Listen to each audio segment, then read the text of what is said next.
బ్యాంక్‌లో నాకు తెలిసి ఒక 6 మంత్స్ బ్యాక్ నేను గోల్డ్ తాకట్టు పెట్టా. ఎస్‌బీఐ బ్యాంక్‌లో. తాకట్టు పెట్టాను. కట్ చేస్తే ఇప్పుడు మేనేజర్ ఏమన్నాడంటే 6 మంత్స్ తర్వాత మీరు దాన్ని తీసి మళ్ళీ పెట్టండి. లేకపోతే పూర్తిగా తీసేసుకోండి. అప్పుడు మీకు ఇంట్రెస్ట్ రేట్ బాగుంటది. లేదంటే కొంచెం పెరిగే అవకాశాలు ఉంటాయి అని సమ్‌వేర్ ఏదో చిన్న లిటిగేషన్ చెప్పాడు. సరే ఓకే అని చెప్పేసి అప్పుడు తీసేసుకున్నాం. డబ్బులు తీసుకున్నప్పుడు కట్ చేస్తే నిన్న కాక మొన్న ఆ గోల్డ్ మీరు టైం అయిపోయింది, రికవర్ చేసుకోవాలి, సో మీరు పే చేయాల్సి ఉంటుంది అని చెప్పి ఫోన్ చేశాడు. సరే అని ఏం చేయాలి ఇప్పుడు? కరెక్ట్గా నిన్న దాన్ని బయటికి తీసుకురావాలి గోల్డ్ని. 65,000 సంథింగ్ వడ్డీతో కలిపి 78,000 ఎంతో కట్టాలి. సరే ఏం చేద్దాం ఇప్పుడు అని చెప్పి ఎంటీ ఉంది మొత్తం, ఎందుకంటే అంత డబ్బులు లేవు అకౌంట్లో ఫస్ట్. ఇంకోటి ఏంటంటే మనం గమ్మునే ఫోన్ చేసి ఎవరిని ఒక సర్టెన్ అమౌంట్ అడిగే అలవాటు చిన్నప్పటి నుంచి లేదు. అంటే మనం తోపు తురుముఖాన్లు మహారాజాస్ ఫ్యామిలీస్ అని కాదు, బేసిక్గా అలాంటి అవసరం ఎప్పుడూ రాలేదు. వచ్చిన చిన్న చితక అవసరాలు ఆగిపోవాల్సినవి అయి ఉంటే ఆగిపోయేవాడిని. అంటే ఏంటి, వద్దులే కామ్గా సైలెంట్గా ఉందాం అని చెప్పి డబ్బులతో ముడిపడే ఏ విషయాల్లో నేను దూరేవాడిని కాదు. చాలా సంవత్సరాలు, అంటే ఒక 2-3 సంవత్సరాల తర్వాత ఫర్ ద ఫస్ట్ టైం ఆ గోల్డ్ కట్టడానికి 78,000 చిల్లర, 80,000 వేసుకోయిగా. ఆ 80,000 ఏం చేయాలి, ఎవరిని అడగాలి ఇప్పుడు? ఎందుకంటే అది కట్టకపోయినా ఏమవుతుంది, కొంచెం వడ్డీ ఎక్స్ట్రా పడుతుంది. కానీ నేను ఆలోచించుకుని కూర్చుని ఎవరికి ఫోన్ చేయాలని ఇలా కాంటాక్ట్ లిస్ట్ తీస్తే మన సర్కిల్లో అంత డబ్బులు ఒకేసారి అరేంజ్ చేయగలిగే వాళ్ళు ఎవరూ లేరు. ఒకవేళ ఉన్నా కూడా వాళ్ళని అడిగితే వాళ్ళు ఓకే అని ఇస్తే పర్లేదు, కానీ ఇవ్వకపోతే పరిస్థితి ఏంటి? ఈ సెకండ్ థాట్ ఉంది చూసావా, ఇవ్వకపోతే అయ్యి బాబోయ్ మా తల తీసేసినట్టు ఉంటుంది, లేదంటే అనవసరంగా అడిగేమేమో అని ఒక భయం ఉంటుంది. ఆ భయం వల్ల 1 గంట 2 గంటలు నాకు బుర్ర పని చేయలే. అప్పుడు అనిపించింది అనమాట, నిజంగా మన చుట్టూ మనకి మించిన వాళ్ళు ఉన్నారా, మనకంటే తక్కువగా ఉన్న వాళ్ళు ఉన్నారా పక్కన పెట్టేస్తే, నేను ఆలోచించి బాగా ఒకళ్ళిద్దరికి ఫోన్ చేశా. ఇలా కొంచెం చిన్నది గోల్డ్ది తిరగేసేది ఉంది, ఏమన్నా ఒక 60,000, ఇంకెందుకంటే ఇంక 20,000 నేను ఏదో అడ్జస్ట్ చేయగలను అనమాట, దొరుకుతుందా అని అడిగితే ఆ ఇద్దరు వాళ్ళ దగ్గర ఉండి కూడా లేదని చెప్పారా, లేకపోతే ఎందుకులే ఇప్పుడు అనవసరంగా మనం దీంట్లో ఇరుక్కోవడం అని చెప్పారా నాకు తెలియదు, కానీ లేదు ఏదో ఒక రీజన్ చెప్పి లేదని చెప్పేశారు. ఆ 2 ఫోన్ కాల్ తర్వాత ఇంకో 2-3 ఆప్షన్స్ నాకు ఉన్నా సరే నేను ఆ ఆప్షన్స్ని యూజ్ చేసుకోలేదు. అప్పుడు నాకు అనిపించింది, మన చుట్టూ ఉన్నోళ్ళలో మనం ఒక ఫోన్ కాల్ చేయగానే మనం ఏదన్నా ఇలాంటి సాయం ఒకటి అడిగితే చేసేవాళ్ళు ఎంతమంది ఉన్నారనేది నువ్వు ఖచ్చితంగా లెక్క పెట్టుకోవాలి. ఎందుకో చెప్పనా, ఇప్పుడు నేను ఆ గోల్డ్ని బయటికి తీసుకురాలేకపోయినా ఏం పెద్ద కొంపలు మునిగిపోవు, మనం విజయమాల్యాలాగా దాన్ని ఎగ్గొట్టేసి వెళ్ళిపోం. నాకు తెలిసి కొంచెం ఇంట్రెస్ట్ రేట్ పెరుగుతుంది, దానివల్ల ఎందుకులే అని చెప్పి ఒకసారి తిరగేద్దాం అనే ప్రాసెస్లో అసలు నా స్ట్రెంత్ ఏంటి దీంట్లో అని ప్రూవ్ చేసుకోవడం కోసం నేను చెక్ చేసుకున్న పాయింట్ ఇది. నాకు తెలిసి నేను 0 అయ్యాను దాంట్లో. ఎందుకు 0 అయ్యానంటే, దీంట్లో తర్వాత నిన్నంతా అనాలిసిస్ చేసుకుని చిన్న నోట్స్ రాస్తే, చిన్న కథలా రాసుకుంటే నా గురించి నాకు అర్థమైంది ఏంటంటే, నువ్వు ఎప్పుడు ఎవరిని డబ్బులు అడగవు, ఎప్పుడు ఎవరిని పలానా సాయం చేయరా అని చెప్పేసి నోరు తెరిచి అడగడానికి నీకు ప్రాణం అప్పదు, ఎందుకంటే నువ్వు అలాంటి మనిషివి. అలాంటి నువ్వు ఒకానొక సిచ్యువేషన్ వచ్చి ఇలాంటి చిన్నది ఏదో ఒకటి జస్ట్ 1 డే అవసరం, లేదంటే వారం రోజుల సర్దుబాట్లు ఇలాంటివి వచ్చినప్పుడు నువ్వు ఎవరిని డబ్బులు అడగకుండా, ఎవరిని ఏది అడగకుండా అంతవరతో సరదాగా ఉండి జెన్యూన్గా ఉంటావు చూసావా, నీలాంటోడికి ఎవడో కూడా అడ్జస్ట్మెంట్కి కాదు కదా, పొరపాటును కూడా ఏది ఇవ్వరు. ఎందుకు ఎవరు అనేది నాకు అర్థం కావట్లా. నాకు తెలిసి ఈ పాయింట్ ఈ వీడియో చూస్తున్న వాళ్ళు 99.9% అందరూ ఫేస్ చేసి ఉంటారు. ఆడు మంచోడు, ఆడు ఎవరి దాంట్లోని దూరడు, ఆడెప్పుడు ఎవరిని అడిగి అడగడు, అందరితోనే సరదాగా ఉంటాడు. కాకపోతే ఆడికి ఒక చిన్న కోపం ఉంటుంది.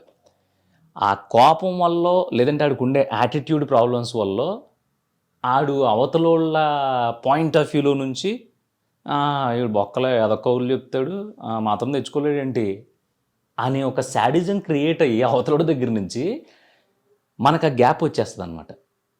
అదే నానా రొట్ట కబుర్లు చెప్పి నువ్వు అంతలేదు ఇంతలేదు తోపు తురుము బావా బావా అనుకుని తిరుగుతారు చూసావా, వీళ్ళు నిజంగా వాళ్ళు తీసుకున్న వెంటనే ఇవ్వరు, వాళ్ళకి చాలా బొక్కలు ఉన్నాయి.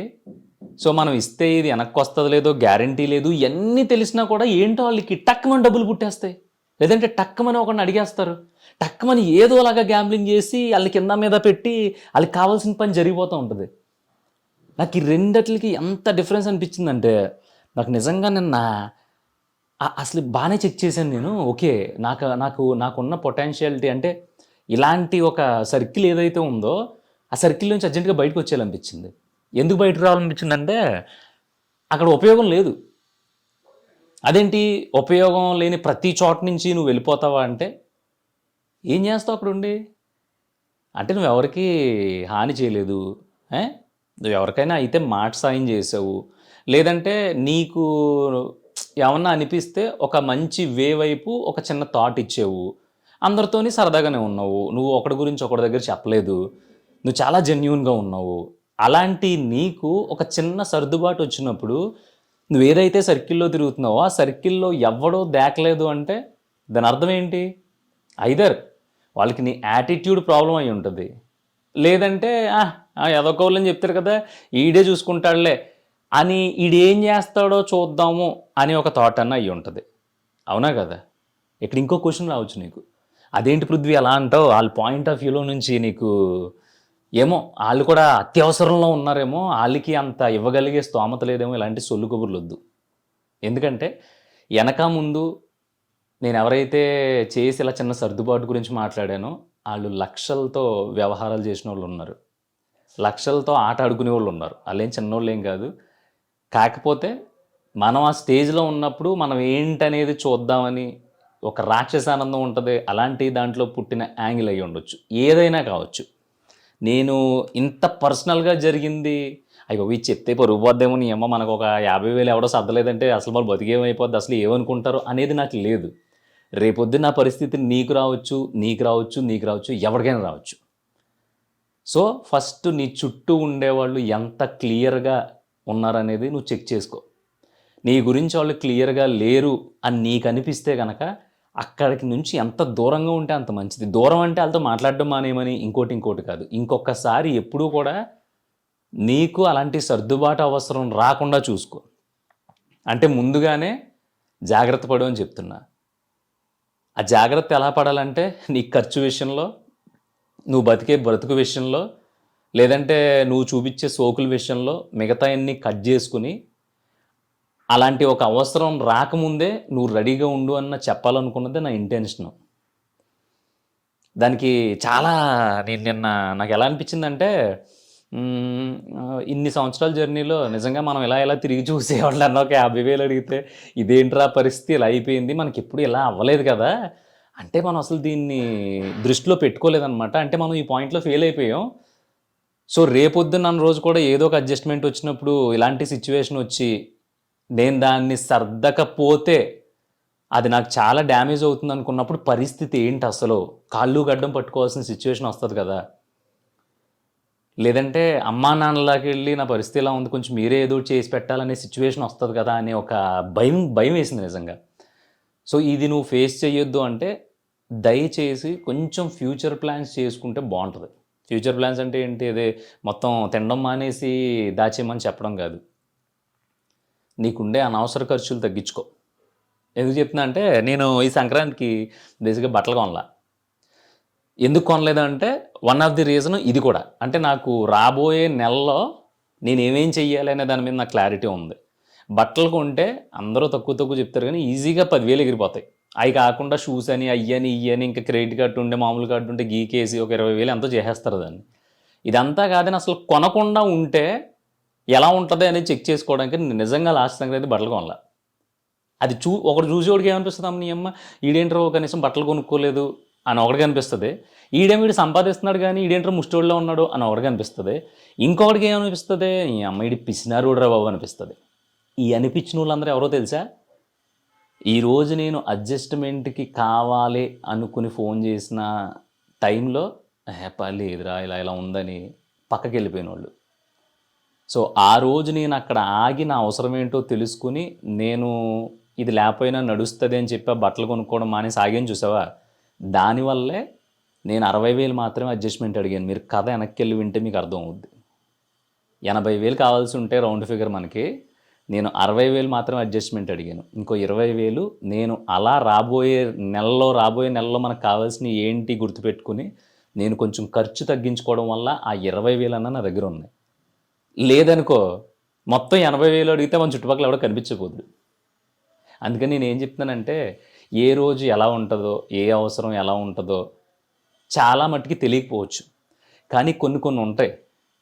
పలానా రోజున ఫీజు కట్టాల్సిన టైమో, లేదంటే పలానా రోజున ఎవరికో ఇవ్వాల్సిన టైమో, పలానా రోజున దీనికి ఖచ్చితంగా నువ్వు పెట్టుబడి పెట్టాలి, దానివల్ల నీకు కొంత నేర్చుకుంటావు అనుకునే టైమో ఏదో ఒకటి ఉంటుంది.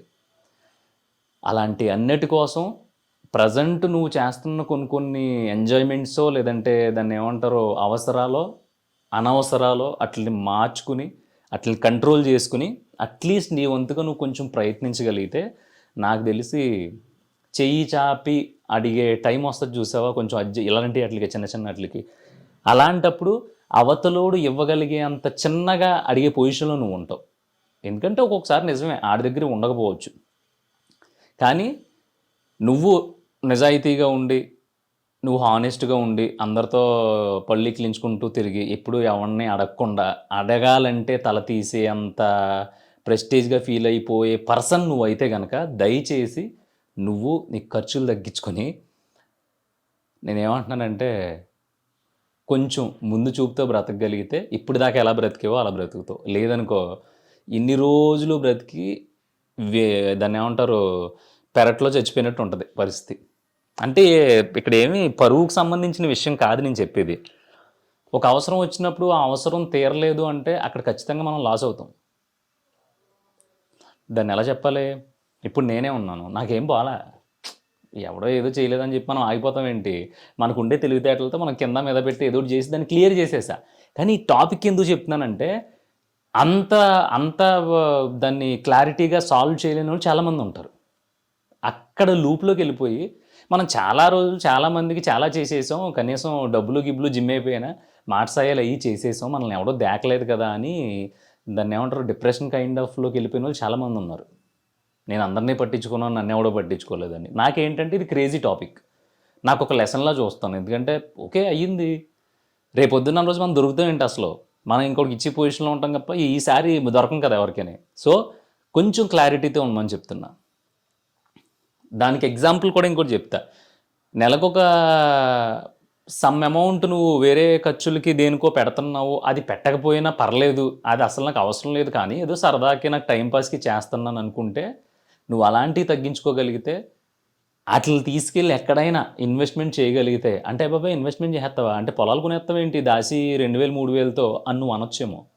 పొలాలు కొనక్కల్లా, ఆ 2,000 పట్టుకెళ్ళి సిప్ ఇన్వెస్ట్మెంట్లని, లేదంటే గోల్డ్ షాపులు ఉంటాయి, నెలకు 1,000 రూపాయల నుంచి కట్టించుకుంటారు వాళ్ళు. అలాంటి గోల్డ్ షాపులని అక్కడ ఇక్కడ ఎక్కడో చోట 2,000 పడేస్తే వెళ్ళావు అనుకో, సంవత్సరం ఎండ్కి వచ్చేసరికి కనీసం సంక్రాంతి వచ్చినప్పుడు నువ్వు ఏ లోన్ యాప్ల నుంచి లోన్లు తీసుకోకుండా, లేదంటే ఎవరిని అడగకుండా, ఊరెళ్ళి ఎంటీగా తిరగకుండా ఒక సర్టెన్ స్ట్రెంగ్త్తో వెళ్ళొస్తావు. అంటే అక్కడికి వెళ్ళిపోయి అన్నీ పోజేసుకెళ్ళి వెచ్చలివిడిగా రచ్చరచ్చ చేసే అనేది నేను చెప్పను, అది నీ పర్సనల్. నువ్వు కోడిపందాలు ఆడుకుంటూ పేకట ఆడుకుంటూ ఇంకోటి ఆడుకుంటూ నీ ఇష్టం, కానీ ఒక స్ట్రెంగ్త్తో వెళ్తావు. ఆ స్ట్రెంగ్త్ నీకు అర్థమైపోయిన తర్వాత నువ్వు ఖచ్చితంగా ఎప్పుడూ కూడా చిన్న చితకాటికి ఎవరి దగ్గర చేయి చాపు. ఎందుకంటే నేను ఆలోచించిన ఆలోచనకి నాకు తెలిసి నాలా చాలామంది ఉంటారు, మెజారిటీ ఉంటారు అనిపించింది. అంటే మనందరం ఏమీ దాన్ని ఏమంటారు గొప్ప గొప్ప వ్యక్తులు ఏం కాదు, కాకపోతే మనకు వీక్నెస్ ఉంది, అదేంటి మనం అడగలేము. ఒకవేళ అడిగి సిచ్యువేషన్ వచ్చి ఇంకా తప్పదో అడగాలి అని అడిగితే, అయ్యి బాబు అవతలోడు ఒకవేళ కాదు అంటే ఇంకా సచ్చినంత పని అయిపోద్ది అని చెప్పి మనలో మనం భయపడిపోతూ ఉంటాం. సో ఇది చాలా మంచి క్వాలిటీ, ఎందుకంటే దానివల్ల మనం ఎక్కడ ఇరుక్కోకుండా దేంట్లోని దూరకుండా ఉంటాం. సో అందుకని ఫైనల్ కన్క్లూజన్ ఏంటంటే, నువ్వు ఎలాంటి సర్కిల్లో ఉన్నావో, నీ చుట్టూ ఉన్నోళ్ళు నిన్ను ఎలా చూస్తున్నారో అనేది నువ్వు ఖచ్చితంగా చెక్ చేసుకో. నువ్వు అలా చెక్ చేసుకుంటా గుడ్డెద్దులాగా వెళ్ళిపోయావు అనుకో, రేపొద్దున్న వాళ్ళ మీద నువ్వు చాలా హోప్స్ పెట్టేసుకుని, లేదంటే ఒకానొక టైంలో డిసప్పాయింట్మెంట్లు వచ్చేసి, తర్వాత అది రకరకాలుగా ఉంటుంది. అందుకని దయచేసి నువ్వు ఆ పొజిషన్కి వెళ్ళకూడదని, అలాంటి పొజిషన్ ఎవరికి రాకూడదని, ఈరోజు చిన్నది ఇంకో రోజు పెద్దది కావచ్చు. అందుకని అలాంటి పొజిషన్స్ ఎవరికి రాకూడదని చెప్పి నేను పర్సనల్గా ఉన్నది కూడా పబ్లిక్లో పెట్టేశా. ఎందుకంటే ఇది నేను పరువులు గిరువులు బొక్క బొంగు వశం లాంటివి మనం పట్టించుకోం. ఎందుకంటే మనం చాలా క్లియర్గా ఉంటాం, చాలా డేర్ అండ్ డాష్గా ఉంటాను. చాలా చాలా చాలా చాలా దాన్ని ఏమంటారు, మొహం మీద కొట్టినట్టు మాట్లాడతాను కాబట్టి మనకు అలాంటి వాటికి ఫరక్ పడదు. కానీ మీలో ఎవరైనా అలాంటి మైండ్ సెట్ ఉండి ఇలా ఉండుంటే కనుక దయచేసి రాబోయే అవసరాన్ని ముందే గుర్తించు. ఇవన్నిటికంటే ముందు నువ్వు ఎలాంటి సర్కిల్లో ఉన్నావో చెక్ చేసుకో. అది ఆ సర్కిల్ కనుక ఇప్పుడు నేను చెప్పిన లాంటి సర్కిల్ అయితే అవసరం లేదు, అక్కడి నుంచి నీట్గా బయటకు వచ్చేసి నీ మీద నువ్వు వర్క్ చేసుకుని ఇంకొకటి ముందు చేయి చాపకుండా ఉండేంత స్థాయికి ఎంత త్వరగా వెళ్ళిపోతే అంత మంచిది.